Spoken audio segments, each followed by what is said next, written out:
Երկրորդ նամակը Տիմոթեոսին, երկրորդ գլուխ։ Հետևաբար դու, որդյակիմ, զորացիր Քրիստոս Հիսուսի շնորհով, և ինչ որ ինձնից լսեցիր բազում վկաների ներկայությամբ, ավանդիր այն հավատարիմ մարդկանց, որոնք ի վիճակի են ուրիշներին էլ ուսուցանել։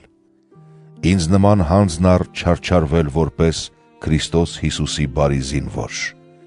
Ոչ ոք զինվորական դառնալով չի զբաղվի քաղաքացիական կյանքի գործերով իր զորավարին հաճոյանալու համար։ Նույնպես և մարզիկը դափնեպսակ չի ստանա, եթե կանոնների համաձայն չմրցի։ Եվ ծանր աշխատանք կատարող հողագործը նախ ինքը պետք է բերքից վայելի։ Հասկացիր, թե ինչ եմ ուզում ասել։ Տերը քեզ իմաստություն կտա ամեն ինչում։ Հիշիր մեռելների ցարություն առած Քրիստոս Հիսուսին, Դավթի ցեղից, ըստ իմ քարոզած ավետարանի, որի համար չարչարվում եմ, նույնիսկ շղթայված եմ, ինչպես մի չարագործ, բայց Աստծու խոսքը շղթայված չէ։ Դրա համար ամեն ինչի համբերում եմ ի սեր ընտրյալների, որպեսզի նրանք ևս հասնեն փրկության և երկնային փառքին, որ Քրիստոս Հիսուսով է։ Հավաստի է այս խոսքը.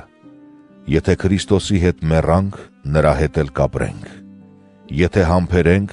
նրա հետ էլ կթագավորենք, եթե ուրանանք նրան, նա էլ մեզ կուրանա, եթե հավատարիմ չմնանք, նա հավատարիմ է մնում, որովհետև ինքն իրեն ուրանալ չի կարող։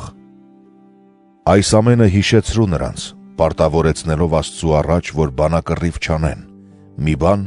որ որևէ օգտակարություն չունի, այլ կործանման է տանում լսողներին։ Ջանա Աստծու առաջ ինքդ քեզ ներկայացնել որպես փորձված մշակ,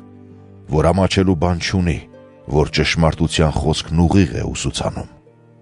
Հեռու մնա պիղծ ու դատարկ զրույցներից, որովհետև դրանց հեղինակներն ավելի են առաջանում ամբարշտությունների մեջ և նրանց խոսքերը քաղցկեղի նման ճարակ են գտնում։ Նրանց թվում են Հիմենոսն ու Ֆիլետոսը, որոնք շեղվեցին ճշմարտությունից։ Նրանք ասում են, թե մեռելների հարությունն արդեն իսկ տեղի է ունեցել և կործանում են ոմանց հավատը, բայց Աստծու դրած հաստատուն հիմքը կանգուն է մնում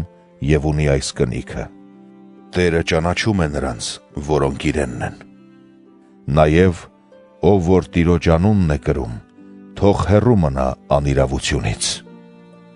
Մեծ տան մեջ ոչ միայն ոսկյա ու արծաթի անոթներ են լինում, այլև փայտե ու խեցե։ Կան, որ պատվավոր գործածության համար են, մյուսները ոչ պատվավոր գործածության։ Եթե մեկն ինքն իրեն մաքրի այդպիսի բաներից, կդառնա պատվավոր մի անոթ, սրբագործված և պիտանի իր Տիրոջը, պատրաստ ամեն բարի գործի։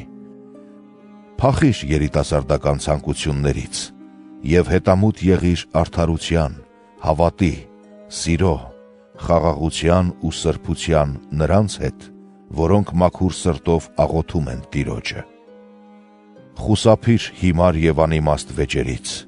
իմացիր, որ դրանցից կռիվներ են ծագում։ Տիրոջ ծառան չպետք է կռվի, այլ պետք է բոլորի հանդեպ հեզ լինի, կարող ուսուցանելու, անօղակալ հակառակողներին հանդարտությամբ խրատելու։ Աստված նրանց թերևս ապաշխարություն տա, որպեսզի ճանաչեն ճշմարտությունը և զգաստանալով ազատվեն սատանայի որոգայթներից, որի կողմից բռնված են նրա կամքը կատարելու համար։